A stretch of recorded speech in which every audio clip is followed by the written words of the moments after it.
Some places seem normal in the daytime, but at night, they become completely different. This is what happened to me when I got a job as a night guard at an old museum. The task was simple: rounds every 2 hours, check the alarm system, and most importantly, don't touch the exhibits. Especially one. It was a doll. Not just an antique, but some kind of creepy doll that looked like it was made for rituals. Its face was painted with strange patterns, and its eyes were empty, like black holes.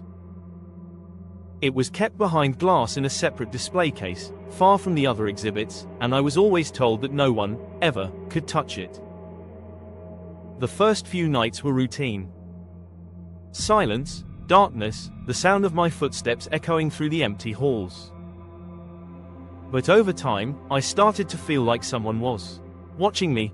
I blamed it on fatigue, on the play of light, on my own overactive imagination. But one day, during my rounds, I noticed something strange. The doll. Its head was turned toward me. A cold sweat broke out. I distinctly remembered that when I started my shift, it was looking straight ahead. My heart pounded as I walked closer. The doll was staring at me, and its empty eyes seemed to become even darker.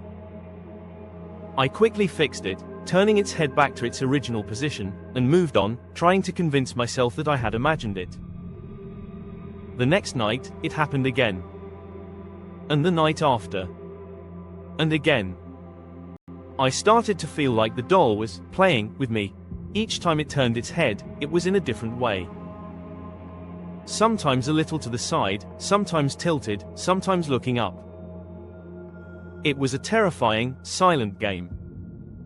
But the scariest part happened a week later. I was doing my rounds, and as I walked past the display case, I saw that the doll was smiling. Its face was unchanging, but the shadows from the light created a macabre grin, and I felt like its black eyes were growing bigger. I froze. Suddenly, from behind me, I heard a faint, childlike laugh. I spun around, but there was no one there. It was a child's laugh filling the empty halls, and it seemed to come from somewhere above. And then, it got closer. I ran. I didn't care about my rounds or the rules. I sprinted through the corridors until I burst outside, where the cold air brought me back to my senses. I was gasping for breath. I spent the rest of the night in the patrol car, staring at the museum and waiting for morning. I don't work there anymore. But sometimes, when I pass that museum, I see it. The doll. It stands behind the glass, and its face is turned toward the window, as if it's waiting for me to return.